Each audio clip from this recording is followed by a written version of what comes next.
Children Education Home Affairs Scrutiny Panel. Deputy Kirsten Morell, Minister for Sustainable Economic Development. And Tom Horvey, Chief Economic Advisor. Okay, well, thank you very much for coming to our hearing. So I'll start with some quite general questions. So, Minister, first of all, about the number of apprentices. Further to your answer to a written question last year, you stated that apprenticeship numbers have remained relatively steady at over 450 per year since 2023. And we're just wondering if there's been any changes and if you have a number for the amount that started this last September as well. So I don't have a number for this September to last September. What I do have is a breakdown of individual kind of skills and how they're going. It's a mixed bag. You know, I can sit and say, for instance, welding and fabrication practice, there's 5 more apprentices in 2024-25 compared to 23-24. But equally, I can look at carpentry and see there's 10 less apprentices doing carpentry 24-25 compared to 23-24. Overall, the numbers are roughly equal. Some are bigger, some are larger. Care, though, I'd say is one area which is possibly concerning. We had less than 5 apprentices in 24-25. We had 15 in 23-24, 14 in 22-23. And care is obviously an area that we know is going to be in greater demand. So I would hope that that's a 1-year blip, but it remains to be seen. Would you be able to send that to us in writing? So I'll send the list to you, more than happy. Okay, so you mentioned there's some surprising numbers there, I suppose. Do you think that the current funding and support meets the sectoral demand to address skill shortages?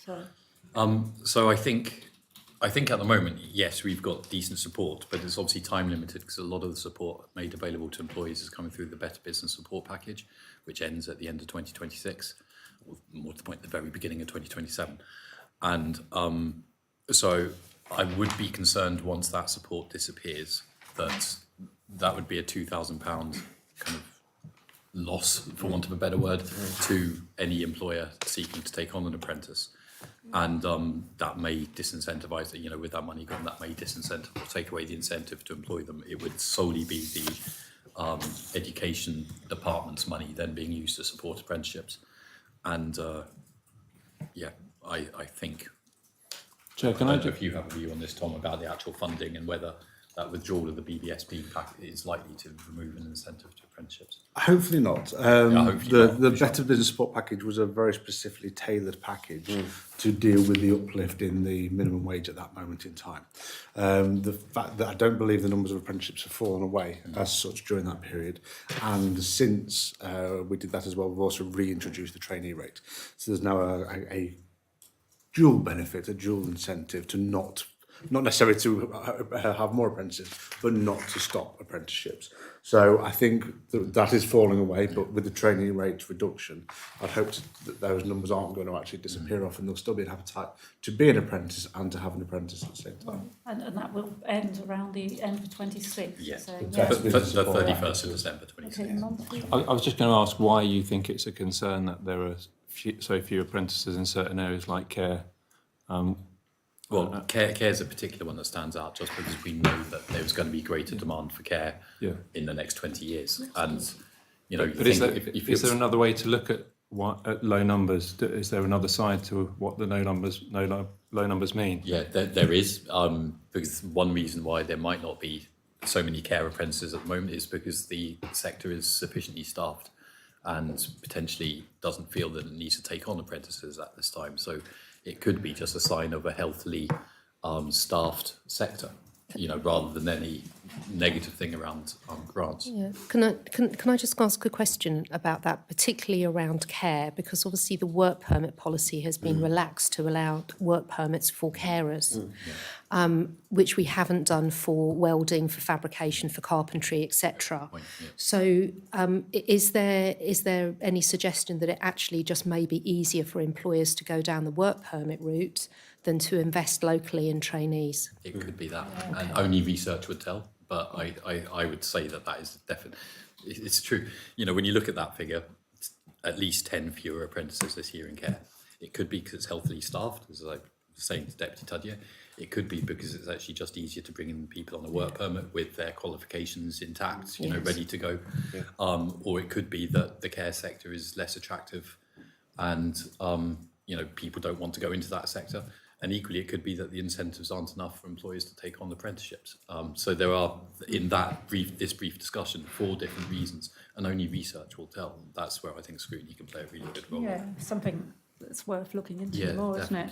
And so with this current method of funding coming to an end later on, we just received a few days ago the Apprenticeship Funding Stakeholder Perspectives report. Okay, I Which- haven't read that. I must Oh, okay, I was going to, which comes to my next question really, because I'm going to ask if you could outline what collaboration has taken place between your department and the Minister for Education and Lifelong Learning in relation to this subject.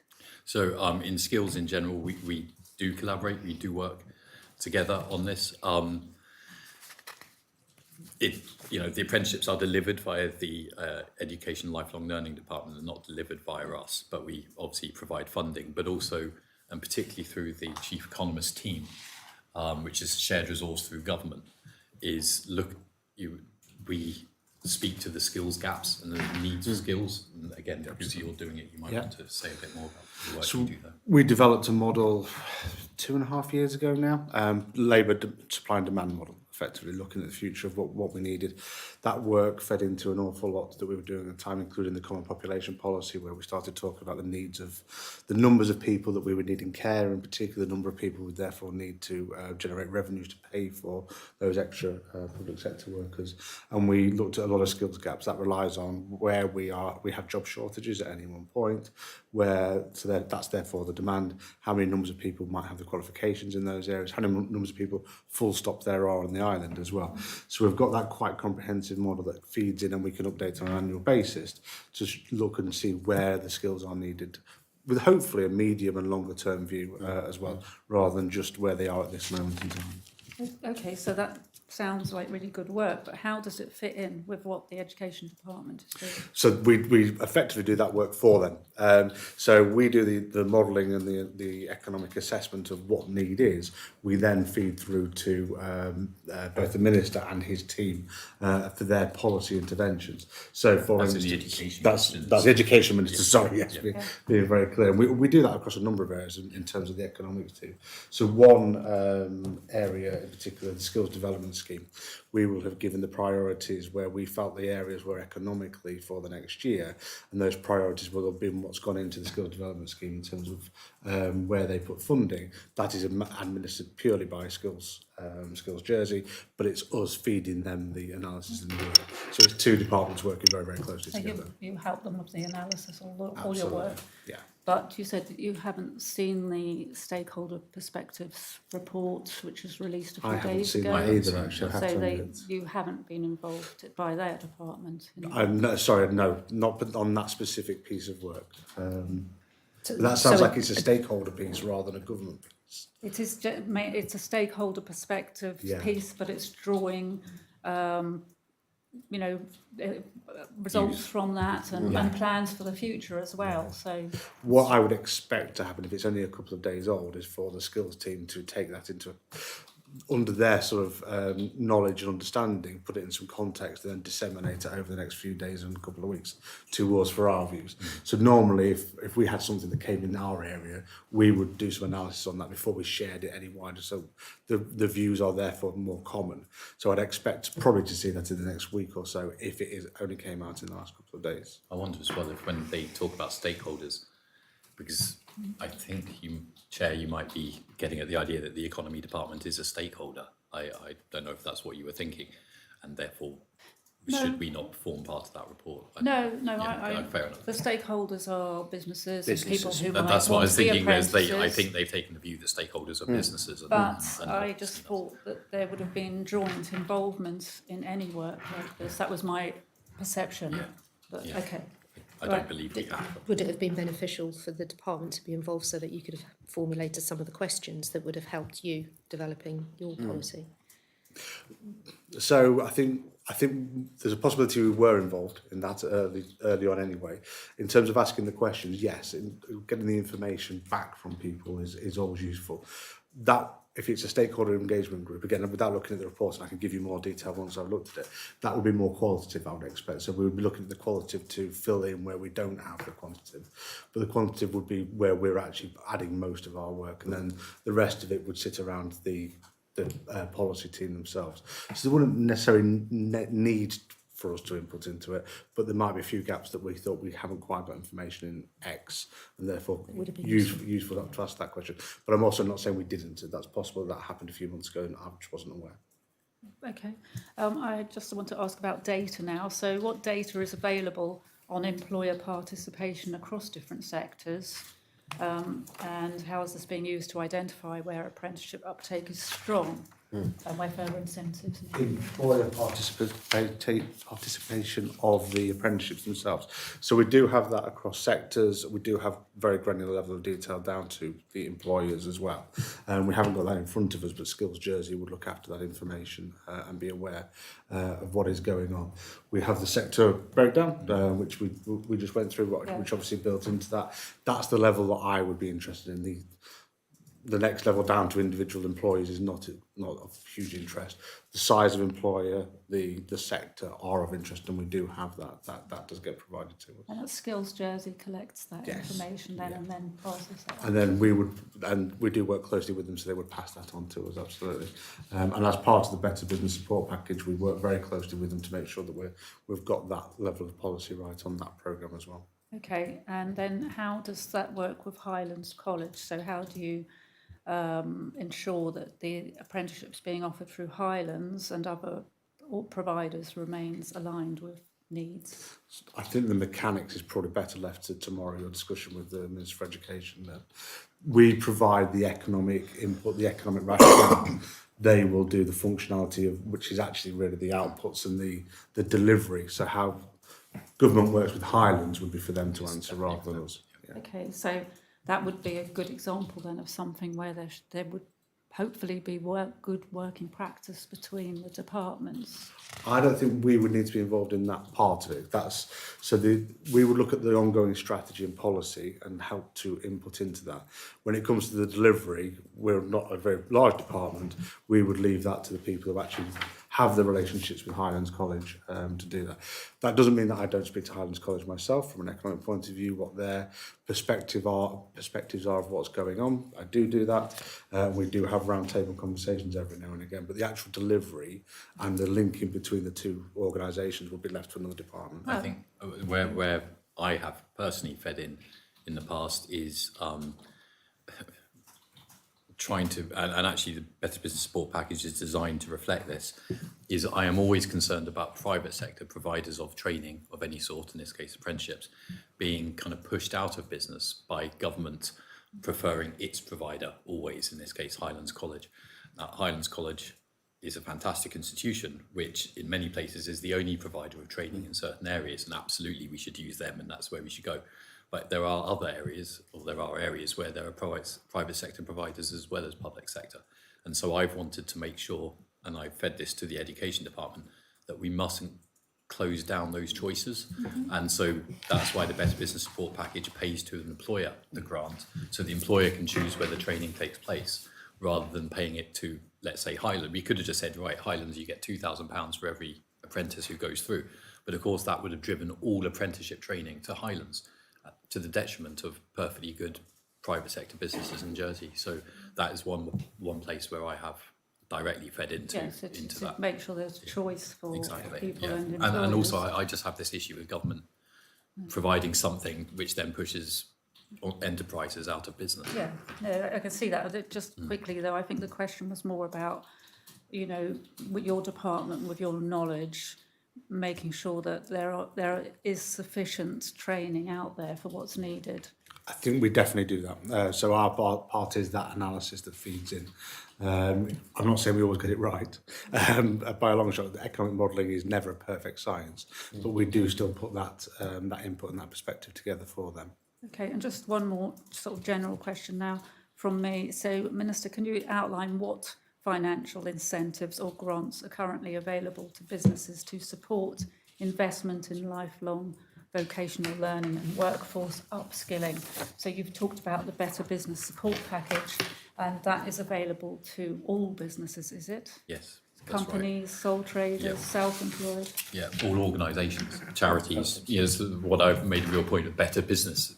The business part is a slight misnomer because it's better organisations, better employing organisations. So anyone who employs someone is able to take advantage of it. So we, in the apprenticeship scheme, we had £1.5 million this year available, and in 2025, and again £1.5 million in 2026. That was available, like I said, to employers at £2,000 per employee that they wanted to put through an apprenticeship. Take up partly because of the misalignment with the academic year. So the Better Business Support Package started on January the 1st. The academic year starts in September. So in the Q1, Q2 report on that showed very little take up for the grant. As a result, we're able to move £500,000 from that £1.5 million into the main productivity grant piece. And we tasked Jersey Business with kind of making a promotional push as we came towards Q3 about the grants available for training and apprenticeships. And we do believe there has been an uptick in take up because of that. I'm just trying to see outside of my department what the grants are. So they're the only grants available. That £2,000 grant is the only one available from my department. So of the 1.5 million, it's part split for apprenticeships, which is 2,000 part per for training. and part for training, which will also go straight to business, but is not apprenticeship linked. Yeah. And that's for just increases in learning and training within businesses. And again, really important, it goes to the business for them to do the work. Just the one point as well, with the way the Better Business Support Package has been designed, you did mention sole traders.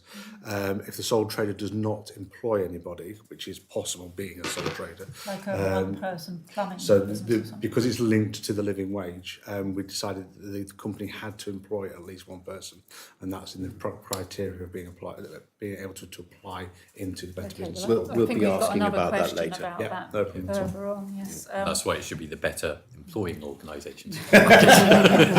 Okay. All right, I think But it's that's... just not as catchy. Thank you, Minister. Acronym. I've got a few questions here about the vocational learning pathways. Minister, what measures has the department taken to engage with industry to incentivise continued professional development, upskilling and reskilling? So we, as a department in general, we are in constant dialogue with industry across all areas of their needs. But Skills Jersey played the main role in engaging with industry to understand their skills needs. And my understanding is that they have engagement, via surveys, via focus groups, interviews, ongoing dialogue with sector bodies in order to understand that. But again, that's data that's collected directly via Skills Jersey. I think the Employment Forum probably, is it the Employment? No, there's an Jersey Employers Group, which I think feeds into that as well. But that data is all, the data collecting part of it is done by Skills Jersey. What we do in our department is maintain a constant dialogue with industries, and where I hear of industries who are, having issues around training, finding staff members, things like this, I will feed that, and I know my officers will feed that to the Skills Jersey so they understand that. That was actually my next question, was whether you received direct feedback from stakeholders. So that's We not from surveys ourselves, but from just regular engagement. For instance, I come here today from a meeting with the Jersey Hospitality Association. It's normal for me to be asking them about, their skills, how, where are they getting people, how, how does the skills the staffing thing look for the future? I didn't ask it in the half hour before this meeting, though, I must admit. Thank you, Minister. What specific financial or operational support is being offered to employers to incentivise investment in continued professional development? So there's only, from our side, there is only, to my understanding, the Better Business Support Package, that £2,000, or the £1.5 million broken up. Outside of that, except for apprenticeships, I don't know if there's that much more available. There's obviously Skills Jersey have money available for apprenticeships. I don't know if they have money available for there's these- general training. There is the skills development scheme, but that tends to go towards a sort of program training approach of the course as opposed to businesses per se. So the approach to giving businesses money is not something a lot of the time governments will do. There's sometimes there might be very specific grants at more localised levels. We introduced it very specifically to sit alongside the living wage in the last year or so. It's a 2-year programme because it was a 2-year uplift effective to the living wage to give businesses that time to adapt. But normally there wouldn't be direct grants to businesses to do that kind of work. It's not something that we've had a history of doing, and it's not a usual part of an economic development sort of portfolio either. It does happen. There have been organisations in the UK that have done it in the past. It does happen elsewhere. They tend to come and go, come in and out of fashion on a cyclical kind of nature, where the evidence points to them not being that effective. Then they think 10 years later it's a good idea again. At the moment, I don't believe the UK's got anything along those lines that would say that, and I can't think of other nations that particularly do that off the bat at the moment either. Okay, thank you very much. This question is about the smaller businesses. So has the Minister considered a joined-up approach across departments to provide coordinated support for small and medium-sized businesses, ensuring they can also offer that vocational learning pathway? So from our perspective, that is something I'm always concerned about, small and medium-sized businesses and all their needs. On the one hand, we have Jersey Business, and they are definitely capable and do help businesses understand what pathways are available to them, what grants are available to them, and obviously Skills Jersey do as well. But I can appreciate if you're a small business, let's say a 3 or 4 person business, you might not have much interaction or had any interaction with Skills Jersey. Whereas Jersey Business is an organisation that most businesses or organisations in Jersey would be aware of and know that they can go to for free advice and things like this. And so Jersey Business, I think, play an important role in passing the message and signposting for those small organisations. Okay, thank you. Now, we've had a number of submissions to the review which have highlighted concerns about a lack of public awareness regarding the lifelong vocational learning opportunities available at different stages of careers in Jersey. Could you outline what steps have been taken to address those communication issues and how your department is ensuring that individuals are better informed? Yeah, so from our side, all the advertising that we've done around skills, etc., has been through Jersey Business and through the Better Business Support Package. Okay.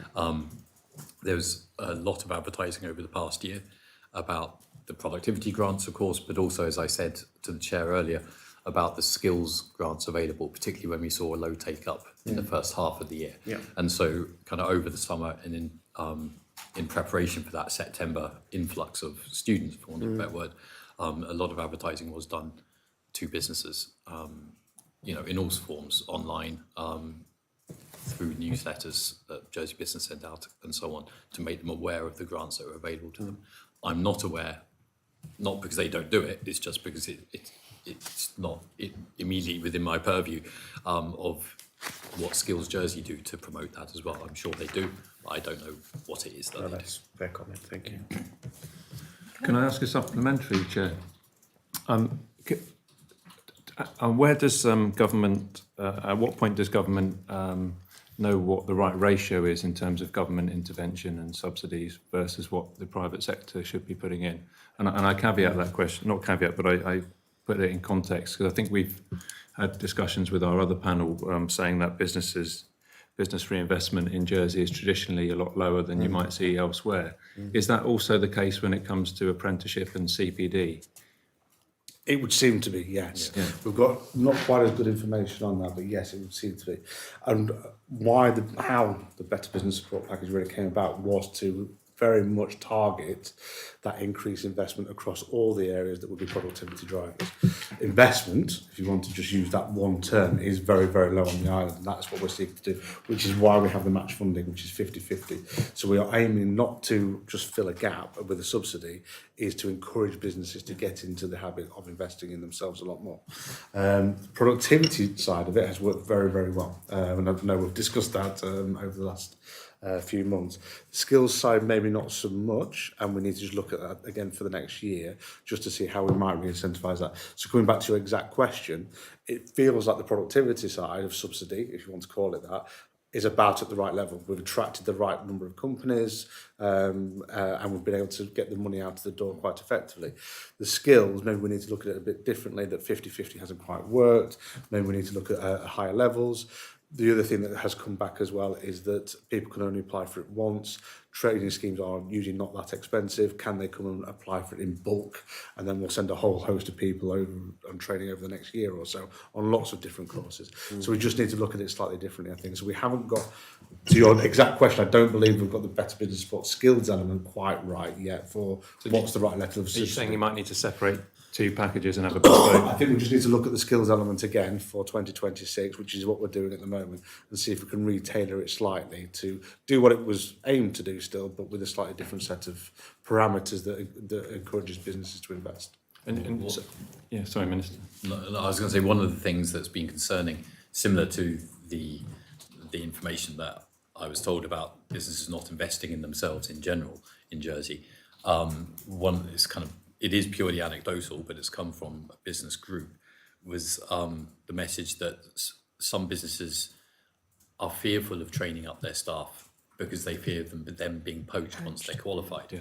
And, it's very difficult to prove that one way or the other. But it's a really worrying concern because that just maintains Jersey, if that was correct, Jersey's skills base will be maintained at a level below where it could be. Yeah. And, from the perspective of how much subsidy, I don't know what the number is, but if subsidy can help businesses overcome that fear, then that would be worthwhile doing, because we need all businesses in Jersey to be training their staff, however they do it, constantly. But do you think that then leads to a philosophical conundrum about businesses on the one hand saying, government, this is your issue, it's about education, whereas investment in our infrastructure, like buying a new machine, I'm quite happy to, as a business owner, to take half the money from you if you're going to give it to me, because I own the machine, I don't necessarily own the staff, that's your. But at what point does that debate with education happen? It's a really good question. For me, skills. So when you think about an employee in a business, an employee who grew up in Jersey, the employee's kind of formative education from nursery through to 18 is paid by the state, and in the main, and the business benefits from that. All businesses benefit from anyone educated in Jersey. The government of Jersey has helped educate them, and the business benefits.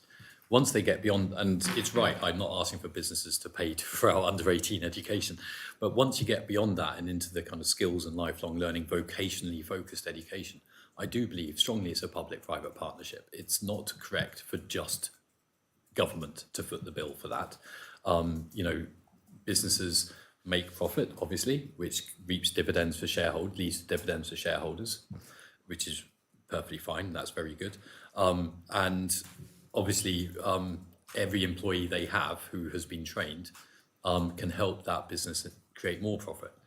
The government doesn't benefit from that profit because we don't take tax. There is no corporation tax. So I think in Jersey, from a philosophical perspective, there is a strong argument. I'd find it hard to hear a different argument that says it has to be a public-private partnership. Businesses have to pay some of their way on this skills front. And just quickly before Helen goes on with questions, I think that a lot of actual employees end up paying for their training as well, especially if they leave a business before a certain time, they have to pay back the cost of their training. So a lot of them pay for it as well, don't they? I mean, you're absolutely right, and I think that's fair, especially if you've gone onto a training contract and it says if you leave before 5 years, then you'll that's a contract, you've entered into a contract. I think it's also important that individuals are able to access training and possibly training grants, and this is very much in my mind, and the Better Business Support Package doesn't really address this very much. To some extent it does, is people need to be able to potentially change career mid-career. It's really important. And it's really important, and obviously the employer that you're currently with is not going to pay for you to change career, and unless they happen to be a big organisation where you can change within. And so I think it is important that there are funding routes available to individuals who may wish to change career, and obviously they would tend to be in their 30s, 40s or 50s, 60s in terms of age. They're definitely not 18 or 19 and that's That skills element will be looked at more carefully Yeah. this year. Okay. Thank you. I've got some questions about sector demand and skills alignment, but I think you've answered some of that actually in the opening question. So the Skills Development Fund, as you say, was launched at the end of last year. You've already highlighted that there's some challenges around that and due to the productivity element of it. So can you explain how the government intends to address emerging skills gaps in areas such as green technologies and digital transformation to maintain our economic competitiveness? I mean, it's not easy, and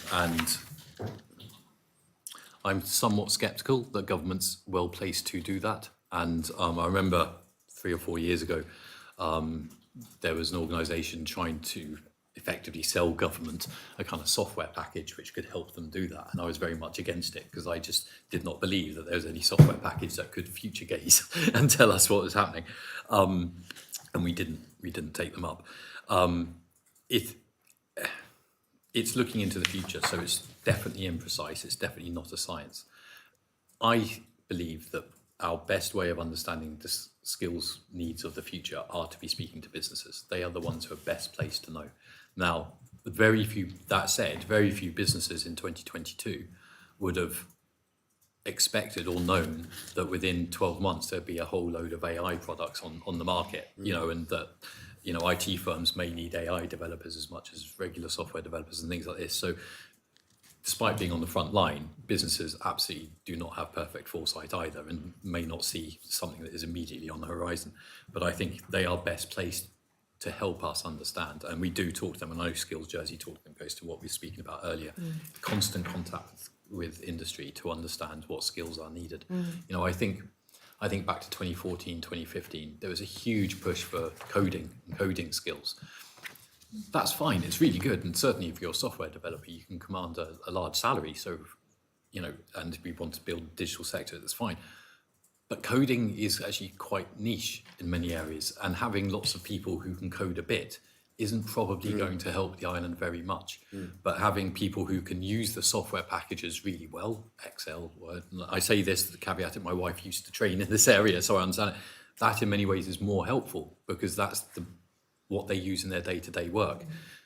Coders are much more specific area. And actually, like some people don't like learning French, some people like me have tried coding many times and just are not ever going to be very good at it. My brain doesn't work that way. So that's very much about the identification side of things. So the skills development scheme was identified a number of skills. So around the green energy, it was like low carbon heating design. You had solar PV installation, and we talked about historic property management. So your role is very much about the identification of those, and going back to you feeding that into Skills Jersey is probably a question for the Minister tomorrow. But is it a case of offering for sale what you haven't got in stock? Because if there's no training opportunities, how agile can Jersey be to suddenly develop a solar PV training? Or are you then putting that back onto that particular business? As far as the actual provision of training is concerned, that's where we rely on off-island training providers. I think it's really important. There are definitely areas in the economy where there are no local training providers, and so you rely on off-island training providers. And businesses obviously are free any day of the week to choose to send someone on a course to do that with their own money. And the grant permits them to do that? Yes, as my understanding, tell me if I'm wrong, but my understanding is it's up to the employer to choose their training provider. Going back to, as I was saying to the chair, to me that was a really important principle. And we do need to just differentiate between the Better Business Support and the Skills Development Fund, which are obviously two different funds doing similar kind of things, but with different purposes, different time frames as well. And is there anybody in your department kind of with oversight of those particular areas of industry to search for economies of scale when it comes to training, as opposed to individual businesses doing 5 or 6 different things in different places? Not in our department. No, they probably wouldn't. And I think there's a fundamental thing just to come back as well. So I think you mentioned 2 or 3 different areas for growth in the future. I think where Minister I completely agree with, in terms of government isn't very good at doing this and shouldn't be doing it, is I think we can say what the skills need in the future.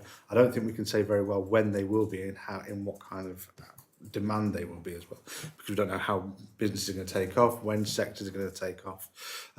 Markets don't act in a linear way. So you will have seen talk about AI for a long time, green technologies for a long time. It's only at certain periods where they go past a tipping point where they are actually, you do need all the skills in those areas. So you need to be very prepared, but you need to be as flexible as possible. So training people up in a certain skill area right now might not actually be payoffable in for another 5 or 10 years. It's very difficult to make that prediction.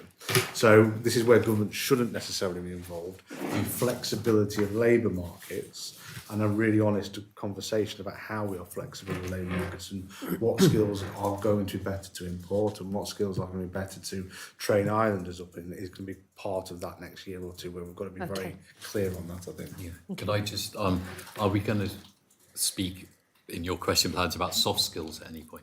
I don't. Because if not, I'll just mention something on the back of that. Go ahead, yeah. So what we've kind of been talking about are specific, in the main, because apprenticeships are very much, I want to be a builder, therefore I'll be an apprentice builder. But so we looked at those kind of hard skills and very subject-specific skills, but there is the whole range of soft skills, which I think, again, I hear this anecdotally, and I've heard it for a long time now. There is a need for better kind of soft skills capabilities in Jersey, and by that it's communication, interpersonal skills, customer service skills, and we have helped in different areas. You know, impact funding, we've been trying to get customer service skills up, and we've done that elsewhere in customer service.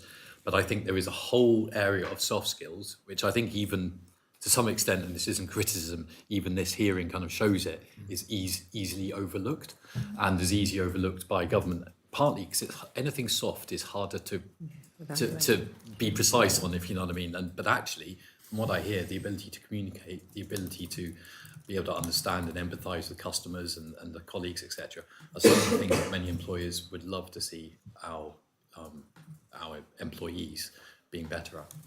Thank you. Yeah, and I think actually on the reports that just come out, there was one to do with talking to older school children as well. Yes. And one of their comments was they wanted some more general help at school around things like this as exactly. well. Yeah. Okay. And I think the thing is that I think a lot of those skills are thought of as remaining in school. Yeah. Actually, I think we need to bring it beyond the school, the 18-year limit, and into your 20s, 30s, or believe me, I could have some help with my soft skills, no doubt.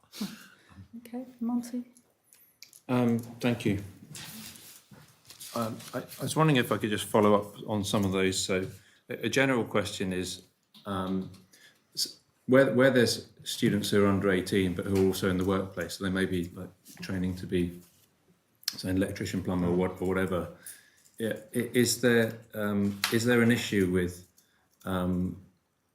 employers who might want to release the students for a course, say at Highlands, where the course would be provided for free, to actually who might be reluctant to do that because there isn't money, so they're paying somebody effectively to go to Highlands. So even though the education is free, is that an issue in your mind and something that needs to be addressed? It's one of the reasons I think the trainee rate is important, because the trainee rate kind of recognises the fact that, in itself, that slightly lower rate of pay recognises the fact that you're not got that person for 1 day a week.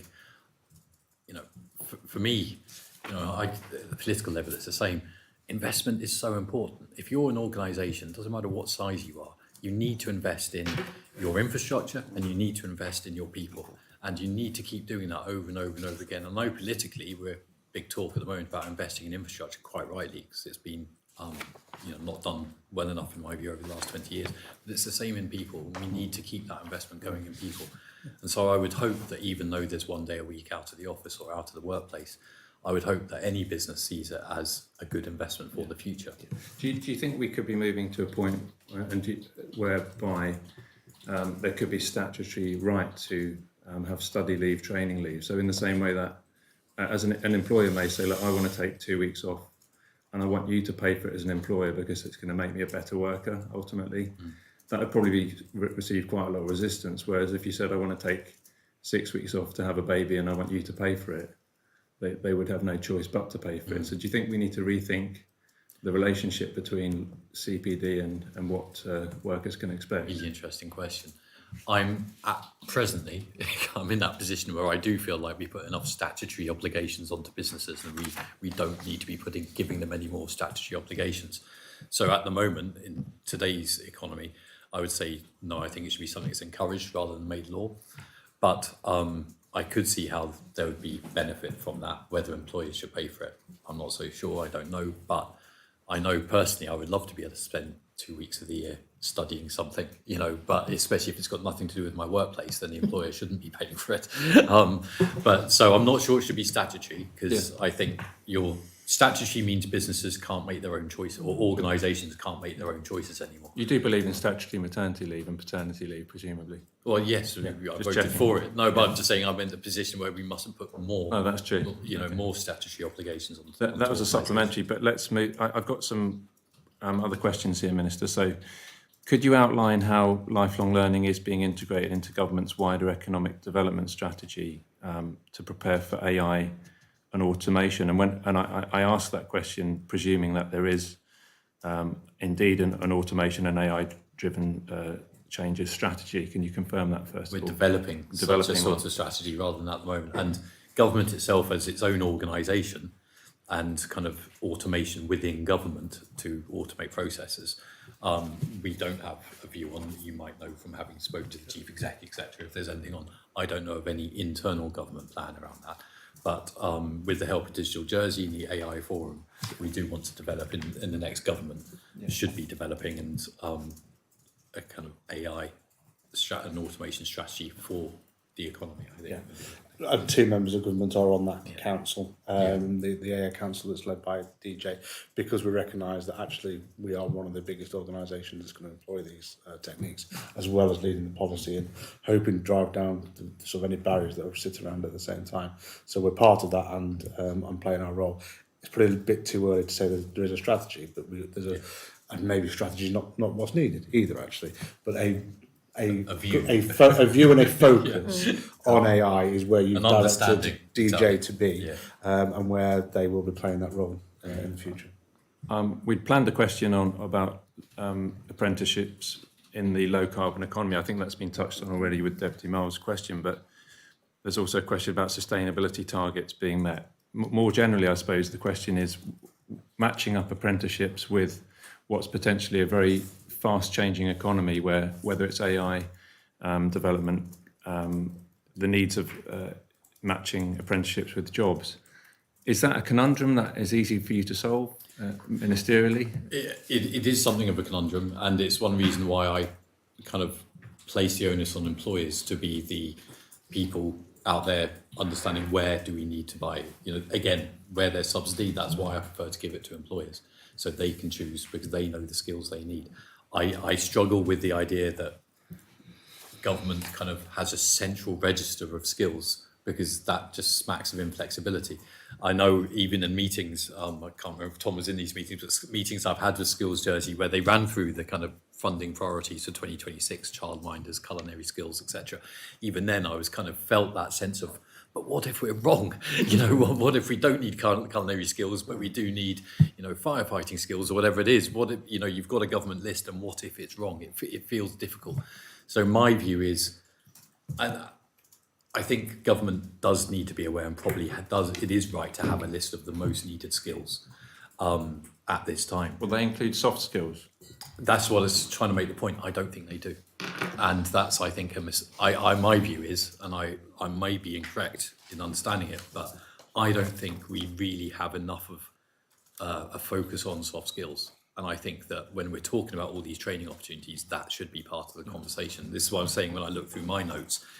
Everything I see is very much hard skills, very focused on a particular skill or a particular sector. It's not those transferable, because the other good thing about soft skills is they're transferable.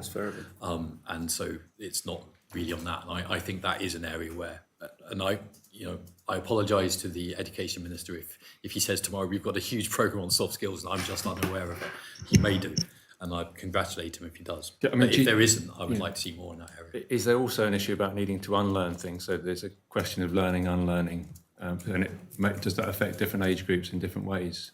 You're getting into the world of Yeah, pedagogy here, and I don't know enough about it. No, I'm just wondering whether or not at what point you feel that young workers, when they're coming out of the education system, are ready for the flexible for what the future has in store for them. Yeah. I mean, it's difficult to say. What I would say is I think nowadays we live in a world where flexibility is expected. So our parents' generation, which was very much a kind of job for life, that has disappeared. And so I think most people, and this started with, I'd say, my generation, I'm in my 50s now, that sense of there is no job for life. So you as an individual have a sense of responsibility to yourself to make sure that you can move and flex with the changing workforce. And there is a personal responsibility. That's the other thing. There is a personal responsibility on ourselves. We all know people, possibly ourselves, who love learning and constantly learning. And I congratulate those people, but other people find it harder. But we do need to find ways to encourage that learning. Thank you. I think we've covered some of the other points. I'm happy to move on, Chair. Okay. And I have about 5 questions, but I can actually roll them all into one, actually, because you've already answered quite a bit of this. So Very impressive. on this stakeholder report, employers mentioned financial costs of taking on apprenticeships, like all the mentoring involved and so on, dropout rates, having people with no work experience and things like that. So the question I'm asking is that, do you think that it needs to be any more support, any further subsidies or support? That's really what I'm asking here. I'm not aware that there needs to be at the moment. I've not had any evidence provided to me to say that there needs to be more support. As I said, my biggest concern is the potential withdrawal of the £2,000 support that we've got, the Better Business Support package at the end of this year. So that would be the first place I'd look. Do we need to continue that support in some way? It doesn't have to be the same, could it be improved, etc. But do we need to continue that support? Tom, do you have a view on the levels of support? I think it is a really interesting one. I think Jersey, being a small community and not having scale, has different challenges than you would do that come with a more flexible market on a bigger scale, and therefore it impacts on businesses quite a bit harder if someone does drop out. They're making they don't have as much resource to put into these types of investment. It's more of a waste for them. The same with public expenditure. There's more of a waste if you don't get it right. And I think that is a bit of an issue that might put businesses off. Our businesses are smaller. They have less spare capacity to put into these types of things, even though everything is still just as important. So that risk becomes quite a lot greater. So we do just need to think about how businesses work with those risks, which I think is where we started, and trying to de-risk that for them somehow. That doesn't necessarily mean more government support or government expenditure, because there's only so much we can do, but just enabling businesses to be more flexible and to take the right decisions is really, really important. So working with them a bit closer on a very important topic is probably where we need to be. And I know from my own experience of having employed people, but also speaking to other employers, when you're a small business, the single biggest and most difficult decision to make is when to hire the next person. It's a huge decision, because you get it wrong and you're paying someone that you don't need to pay, or you didn't hire someone and you really wish you had done, but it's too late now and you're having to deal with that customer's order without enough hands around you. And I think for any small business, that is the toughest decision they always make. It's always a question of when do I take on the next person? When is it right for me to? And it's a really difficult decision to make. So considering we've got lots of small businesses here, maybe there could be some more thought given to how to support them in that way. Yes, I'm not sure I think that would be worth it. And that's potentially soft help, if you know what I mean. It's not necessarily monetary help, but by helping, and again, we could ask Jersey Business to look into this, helping them understand, are there any ways of understanding your own business to help you understand better whether you need to take someone on now or later, etc. Okay. My question, this one specifically involves submissions we've received about actually raising concern that the Better Business Support package is not available to self-employed people, as we discussed before. Could you clarify, one, that this is the case, and sole traders as well? And if so, explain the rationale behind this approach and whether any consideration has been given to extending support to the self-employed and sole trader. So small businesses. I mean, in very short, the answer is no, they are not. So sole traders and self-employed, loan employed people are are not eligible for the Better Business Support Package in any element of it. And we haven't considered extending it to them either, and we're not planning to consider extending it to them either. And the reason is because the Better Business Support Package has been created directly as a result of the increase of the minimum wage towards the living wage. And so if you're not employing someone, you're not paying the minimum wage, you don't have that demand. The Better Business Support Package was to help businesses cope with the sudden increase in the minimum wage. Yes. But if you're not employing someone, you're not having to cope with a sudden increase in the minimum wage because you're not employing anybody. So that's why. It was simply because of that. It is money used from the Social Security Fund as well, which is obviously linked to employment, the Social Security Fund as well. And it's entirely about employment and trying to make employees more productive. If you don't have an employee, you can't make them more productive. Do you accept there's an opportunity or a missed opportunity potentially here? Because you said in your previous answer that one of the biggest decisions is about, do I take on an extra member of staff? Now that would apply to a one-woman band. Yeah, when I was a one-man band, that's exactly the question. And that could actually be a much more targeted, somebody who's not currently an employer but who wants to be a good employer, employ someone at a living wage. But is that not surely an opportunity to get more people in employment?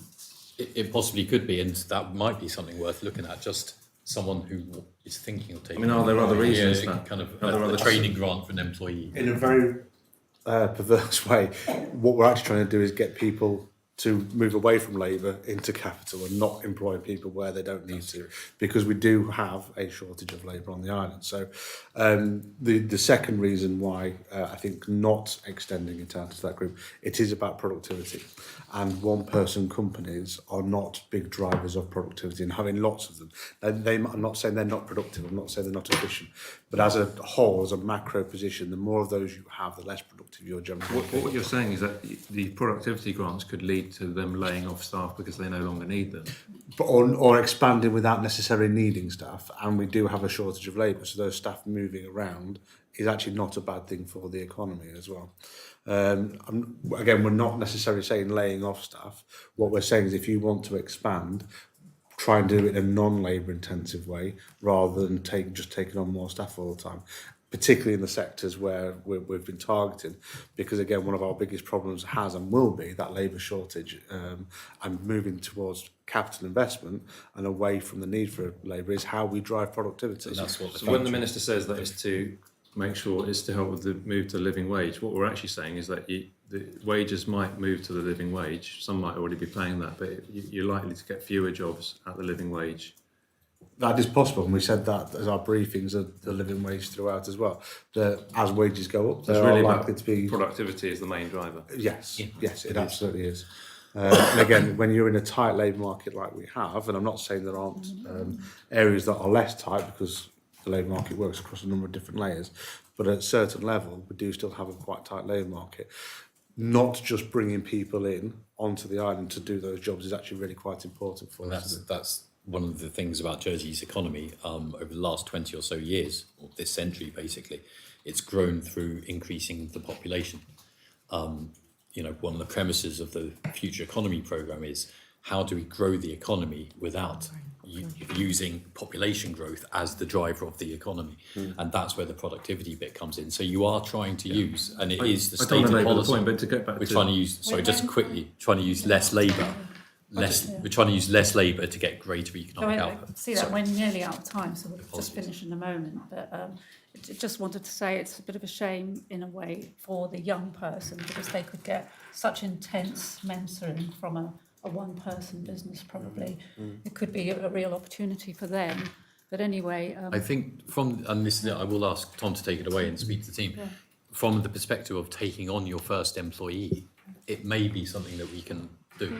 I think if it's just Kirsten's got his business, only he works in it, he wants some training, that's not what it's designed for, So perhaps, and I'll ask them to take it away and think it through, but perhaps there is something about taking on your first employee. Okay, great. I would like to brief supplementary, because we know that the Better Business Support Package is ending at the end of this year, potentially maybe into next year. But are you concerned about that? Yes, in different areas. So there's a few areas which I think really should continue. One is the increased So this area, I think, is something where you could probably say, look, £2,000 into the future is a good thing to do. The money for Visit Jersey, I think is really important. That needs to continue as well.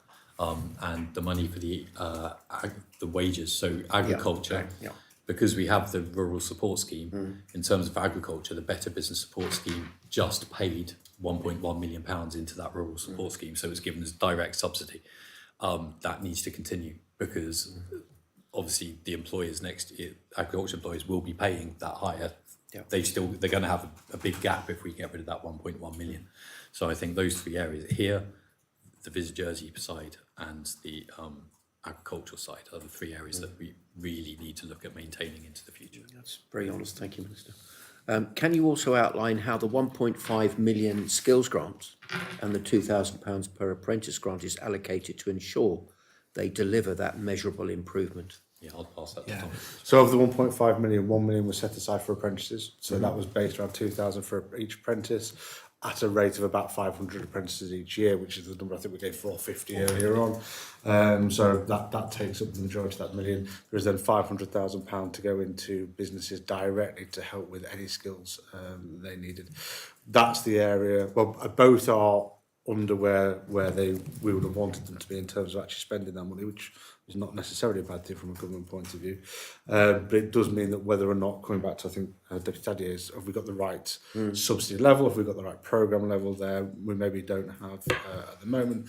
But there's no doubt also what was better for the apprenticeships was the reintroduction of a trainee rate, which does pay for just about an entire day out of the working place, because it's around about 20 to 25% less than the minimum wage. And I think that quickly supplanted the need for the apprenticeship money. So there's maybe not a surprise that whilst we did have an uptick towards the end of the year, that wasn't taken up by companies, because actually the need wasn't there in the same way. And I think that's actually a better outcome. That's a better outcome, that the training rate is coming, and that therefore we're saving public expenditure and still having the apprentices in the right place. And how is that success being measured? Is it being measured enough for your data to be up? So Jersey Business have got fantastic data across all of this. Okay. We will be doing a mini evaluation. We're actually in the middle of a mini evaluation, and that's where we look at actually is the programme right for 2026. So have we got the skills element correct? We'll do a much greater evaluation when we know the outcomes, which is still a good year away before we can do that. But it's really important we do that, even if the money comes to an end, that we still know what's worked and what hasn't, so that it's on the books to understand that for the 5 years time, 10 years time, not just an accountability point of view, but actually if we want to do something again in the future, to learn from it. Absolutely. Okay. Thank you. We nearly finished. Helen and Monty, was there any more questions that you wanted to ask specifically before we go? I think we're done with. Thank you very much. Thank you for your honesty. Thank you. Yes, just on time. So thank you very much. Well chaired.